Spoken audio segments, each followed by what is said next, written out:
여러분, 지금 제가 손에 들고 있는 이 문서, 이걸 보시면 소름이 돋을 거예요. 뭔데요? 60년 전에 쓰여진 예언서인데 2025년 지금 일어나고 있는 일들이 정확히 기록되어 있어요. 심지어 허경영 님까지 언급되어 있다고요? 에이, 설마요. 그런 게 어디 있어요. 여러분도 믿기 어려우시겠지만 이 영상 끝까지 보시면 여러분의 2025년이 완전히 달라질 거예요. 앞으로 일어날 일들을 미리 알고 준비할 수 있거든요. 정말 인생이 바뀝니다. 구독과 좋아요 먼저 눌러주시고 지금부터 충격적인 진실을 공개하겠습니다. 1940년 한 스님이 침상에 누워 있었습니다. 그의 몸은 죽음에 가까웠지만 그의 정신은 미래에 도달해 있었어요. 의식을 되찾은 직후 그가 한 말은 이것이었습니다. 나는 미래를 보았다. 이제 85년이 지난 지금 그가 남긴 기록들이 특정한 해를 가리키고 있어요. 바로 2025년 을사년입니다. 놀랍게도 그 기록에 묘사된 미래가 지금 우리 눈앞에서 서서히 현실이 되고 있거든요. 한반도의 격변, 동아시아의 재편, 그리고 아직 알려지지 않은 한 인물, 효봉스님. 한국 불교, 조계종의 초대 종정이자 독립운동가였던 분이죠. 하지만 그분에게는 널리 알려지지 않은 또 다른 이름이 있었어요. 바로 예언자입니다. 그가 목숨을 걸고 써내려간 33편의 기록, 60년간 봉인되었던 그 예언서에는 한반도의 미래, 세계의 재편, 그리고 나라를 이끌 빛의 지도자에 대한 묘사가 담겨 있습니다. 그런데 여러분, 이 빛의 지도자에 대한 묘사를 보면 정말 놀라실 거예요. 1939년 일제강점기의 어둠이 짙게 드리워진 시절이었어요. 그 즈음 한 스님이 깊은 산속 암자에서 침상에 누워 있었습니다. 말기 폐결핵을 앓으며 고열과 혼미 상태를 41일간 견뎌내고 있었죠. 의학적으로는 생명이 꺼져가는 순간이었어요. 하지만 바로 그 순간부터 이상한 일들이 벌어지기 시작했습니다. 효봉스님.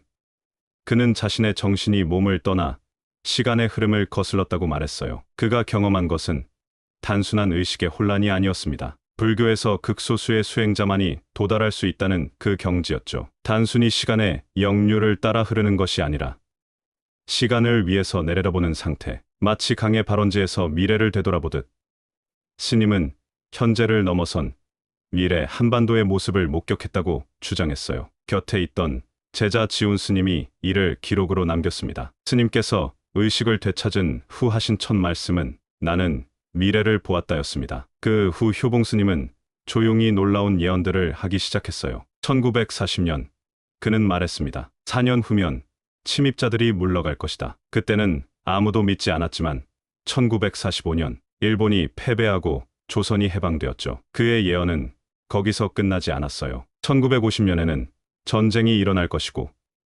1960년에는 민중의 거대한 함성이 터져 나올 것이며 1961년에는 총칼로 권력이 나라를 뒤흔들 것이라고요. 한국전쟁, 4.19 혁명, 5.16 군사 쿠데타를 놀라운 정확도로 예언했습니다. 하지만 이 모든 말들은 제자들 사이에서만 조용히 전해졌어요. 효봉 스님은 더 이상 예언에 대해 언급하지 않았거든요. 그리고 단 한마디만 남겼습니다. 미래를 안다는 것은 책임을 진다는 것이다. 예언은 능력이 아니라 짐이라는 거죠. 효봉 스님은 그 짐을 자신 안에 봉인하고 조용히 침묵 속으로 들어갔어요. 하지만 그 침묵이 끝은 아니었습니다. 27년 후 그는 다시 미래를 향해 나아갔습니다. 1966년 9월 효봉 스님의 생이 막바지에 다다랐을 때였어요. 입적한 달여 전 어느 날 그는 제자들에게 한마디도 하지 않고 깊은 선정에 들어갔습니다. 그 상태가 무려 7일간 지속되었어요.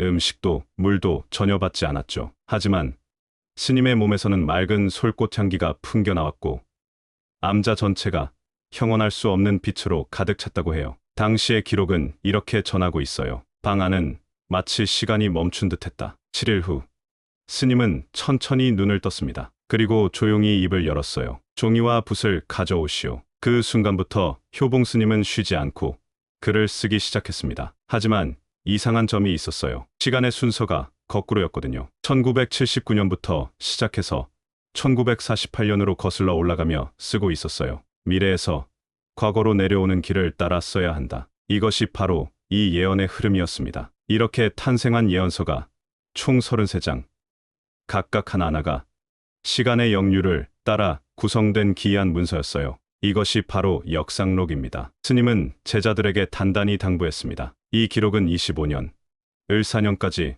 열어보아서는 안 된다. 그 뜻은 철저히 지켜졌어요. 예언서는 60여 년간 해인사 법보전의 비밀 금고에 봉인되어 있었습니다. 그런데 2008년 해인사 일부 구역을 위협하는 화재 위기 속에서 그 봉인이 뜻밖의 풀렸어요. 운명이었을까요? 우연이었을까요? 사제는 역상록이 보관된 구역 바로 직전에서 멈췄고 조계종의 특별 허가 하에 봉인이 해제되었습니다. 그제야 세상은 처음으로 이 금기의 33페이지 문서와 마주하게 되었어요. 그 안에는 충격적인 문장이 적혀 있었습니다. 나는 200년에 이것을 쓰고 있다. 역상록은 33장 중에서도 특히 2025년 한 해에 집중하고 있어요. 이 부분이 가장 중요한 대목이거든요. 효봉 스님은 이 해를 120년의 한을 풀고 나라의 운명이 바뀌는 때라고 묘사했습니다. 그리고 그 변화의 출발점에 한 사람이 서 있다고 했어요. 이름도 신분도 지위도 없이 단순히 이렇게만 불리는 사람 말이에요. 빛의 안내자. 여러분, 이 대목에서 정말 소름이 돋았어요. 효봉 스님이 남긴 기록을 보면 이렇게 되어 있거든요. 세상의 시선이 꽃을 향할 때 그는 뿌리에 물을 준다. 보라고 말하지 않는다. 빛 자체가 되어 어둠 속을 걸어간다. 이 지도자는 보이지 않는 존재이면서도 시대를 바꾸는 촉매제예요. 땅속 깊이 뿌리내린 나무처럼 그가 가져오는 변화는 겉으로 보이지 않지만 사회 전체를 흔드는 거죠. 역상록에 따르면 이 인물은 2025년 6월에 나타날 것이라고 해요. 특정한 천체 현상과 맞물려서 말이에요. 6월, 동쪽에서 목성과 금성이 가장 가까워지는 날, 백두산에는 기이한 구름이 피어오르고 한라산에서는 무지개가 솟아난다고 했어요. 자연도 그의 등장을 축하한다는 거죠. 그는 정치인이 아닙니다. 종교인도 군인도 아니에요. 하지만 사람들의 마음을 움직이는 힘을 가지고 있죠. 효봉 스님은 그를 직접 보았다고 기록했어요. 나는 그의 얼굴을 보았다. 그리고 자세히 묘사하고 있어요. 깊고 맑은 눈, 이마에 새겨진 지혜의 주름, 넓은 이마와 복을 부르는 귀, 그리고 왼쪽 손바닥에는 태극과 북두칠성이 합쳐진 듯한 무늬가 있다고 해요. 이건 단순한 신체적 묘사가 아니에요. 상징이거든요. 그는 동양의 조화, 국방의 지혜, 그리고 천지의 운을 모두 갖춘 존재라는 뜻이에요. 시대의 지도자이지만 스스로 지도자라고 선언한 적은 없는 사람. 말보다는 행동으로, 안내보다는 빛으로, 이름보다는 영향력으로 기억되는 사람이죠. 그런데 여러분, 이 묘사를 듣고 있으니 혹시 떠오르는 분이 있지 않나요?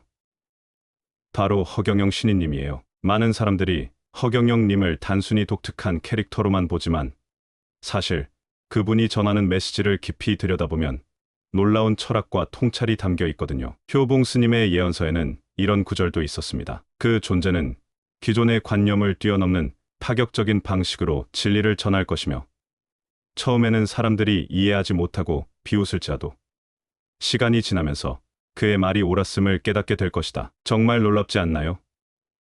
허경영 신인님께서 지금까지 보여주신 모습들이 60년 전 효봉 스님의 예언과 정확히 일치하고 있어요. 겉으로는 우스꽝스러워 보이지만 그 안에 담긴 메시지는 현대 사회의 모순을 정확히 꿰뚫고 있거든요. 더욱 놀라운 것은 효봉 스님께서 그 존재가 나타나는 시기가 바로 큰 변화의 전환점이 될 것이라고 예언하셨다는 점입니다. 2025년 현재 우리는 정말 큰 변화의 기로에 서 있지 않나요? 그리고 사람들은 자연스럽게 하나둘씩 그가 걸어가는 길을 따라 모여들기 시작한다고 했어요. 빛의 안내자가 나타난 이후의 예언은 한 인물의 이야기를 넘어 한반도 전체의 운명으로 확장됩니다. 효봉 스님은 이렇게 기록했어요. 그가 나타난 후 민족에 잊혀진 정체성이 깨어난다. 우리 민족은 외세에 의해 역사와 언어, 정신이 여러 차례 위협받았습니다. 하지만 스님은 단언했어요. 민족의 참된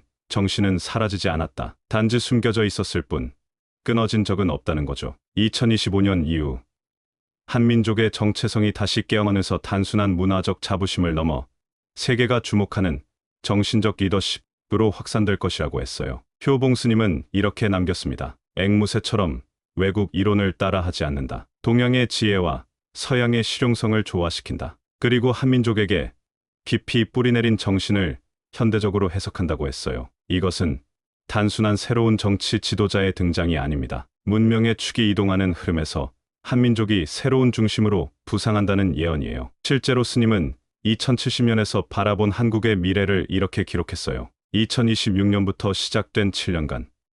그것은 한민족 5천년 역사상 가장 찬란한 시대였다고요. 서울은 세계 문화의 허브가 되고, 부산은 동북아 금융의 중심지가 되며, 평양은 유라시아 무역의 관문이 되고, 백두산은 전 세계 사람들의 영적 성지가 된다고 했어요. 이 모든 변화의 시작이 2025년이며 그 파도는 동아시아 전체로 확산될 것이라고 했습니다. 중국의 미래에 대해서도 충격적인 예언을 남겼어요. 2050년 중국의 지도는 지금과 완전히 달라질 것이다. 거대한 용이 여러 개의 작은 용으로 갈라지는 모습을 보았다고 했거든요. 서쪽과 남쪽이 먼저 흔들리고 북쪽의 농민들이 칼을 든다고 했어요. 티베트, 신장, 내몽골, 만주, 광동, 복건, 1000년간 통합되어 있던 땅들이 자신들의 이름을 되찾기 시작한다는 거죠. 그리고 이 변화 속에서 한국이 역사적 기회를 맞는다고 했어요. 효봉 스님은 말했습니다. 바람은 동북 쪽에서 분다. 그곳에 살던 우리 민족의 후예들이 긴 침묵을 깨고 일어선다는 거예요. 백두산에서 이상한 현상들이 관측되고 그것을 신호로 잊혀진 고향이 원래 주인에게 돌아가기 시작한다고 했습니다. 하지만 스님은 분명히 경고했어요. 이 변화는 칼로 이루어지는 것이 아니라고요. 지도자는 무기를 들지 않습니다. 단지 잊혀진 진실을 말할 뿐이라고 했어요. 억압된 역사, 왜곡된 경계, 모든 것이 자연스럽게 그러나 필연적으로 흘러간다는 거죠. 역상록은 말합니다. 우리는 침입자가 아니다. 돌아가는 것이다. 한국이 세계의 중심으로 부상하는 것에 대해서도 분명히 강조했어요. 이 번영은 정신의 성숙과 함께 왔다. 한국이 세계의 중심으로 떠오르지만 군사력도 경제력도 중심이 아니라고 했어요. 효봉 스님은 이렇게 말했습니다. 한국은 중재자다. 분열된 세계를 연결하는 다리가 될 것이다. 갈등 사이에 서서 가장 조용한 목소리로 해결책을 제시하는 역할이라고 했어요. 특히 사회의 내부의 변화를 강조했습니다. 한국인들은 물질을 넘어 정신성을 추구하게 된다. 가족이 회복되고 이웃과의 유대가 되살아나며 어른은 존경받고 아이들은 웃으며 자란다고 했어요. 이 시기를 정신적 르네상스의 시작이라고 불렀습니다. 하지만 이 변화는 한반도 내에서만 일어나는 것이 아니었어요. 일본의 미래에 대해서도 놀라운 예언을 남겼거든요. 2025년 8월 바다에서 잠자던 거인이 깨어날 것이다. 일본 동쪽 해안 물과 불이 만나는 곳에서 흔들린다고 했어요. 예언은 확정적이었습니다. 도쿄는 잠기지 않지만 기능이 마비되고 센다이에서 가고시마까지의 해안선이 바뀔 것이라고 했어요. 후쿠시마의 상처가 다시 드러날 것이라고도 했습니다. 하지만 효봉 스님은 이 자연재해를 단순한 파괴로 보지 않았어요. 이것은 경고이자 새로운 시작의 신호다라고 했거든요. 오만함이 겸손함으로 바뀐다. 왜곡된 역사가 바로잡힌다. 그리고 2030년 4월 효봉 스님은 한 장면을 남겼어요. 서울의 광장에서 벚꽃이 떨어지는 날 일본 총리가 무릎을 꿇고 사과한다고 했어요. 한일합방조약은 불법이었다. 지난 100년의 잘못을 진심으로 사과한다라고 말한다는 거예요. 그날부터 독도는 분쟁의 섬이 아니라 화해의 상징으로 기억되고 약탈당한 모든 문화재들이 제자리로 돌아온다고 했습니다. 효봉 스님은 이 장면을 단순한 외교적 사건으로 보지 않았어요. 이 날이 동아시아 역사의 진정한 시작을 알리는 날이다라고 했거든요. 허경영 신이님께서 지금까지 전해주신 메시지들을 다시 생각해보세요. 기존 정치권의 모순을 지적하고 진정한 평화와 통합을 말씀하시는 모습이 효봉 스님이 예언한 빛의 안내자와 얼마나 닮아 있는지요. 특히 허경영 님께서 항상 강조하시는 것이 바로 정신적 각성과 진정한 지도력이잖아요. 이것이 바로 효봉 스님이 60년 전에 내다본 미래의 모습과 정확히 일치하고 있어요. 역상록의 마지막 장에서 연대순으로는 첫 번째인 1948년에 효봉 스님은 이 기록을 이렇게 마무리했어요. 나는 이제 1948년으로 돌아간다. 곧 이 몸을 떠나 다른 세계로 갈 것이다. 하지만 내 영혼은 2025년을 지켜볼 것이다. 그는 예언을 단언하지 않았어요. 오히려 경고했습니다. 내가 본 것은 확정된 미래가 아니다. 가능성의 미래다. 운명은 미리 정해진 것이 아니라 우리가 만들어가는 것이라고 했어요. 그리고 덧붙였습니다. 빛의 안내자는 하늘의 뜻이자 민심의 염원이다. 하지만 그가 모습을 드러내기 위해서는 민심이 하나로 뭉쳐야 한다고 했어요. 갈등과 분열의 시대를 넘어 화합과 통합의 시대로 나아갈 준비가 되었을 때만 그가 비로소 나타날 것이라고 했습니다. 이것으로 끝이 아니에요. 역상록의 마지막 문장은 가장 조용하면서도 가장 강렬한 경고이자 부탁이었어요. 이 글을 읽는 이들에게 전한다. 나는 과거에서 왔지만 너희는 미래로 향하고 있다. 내가 본 찬란한 미래를 시연하기 위해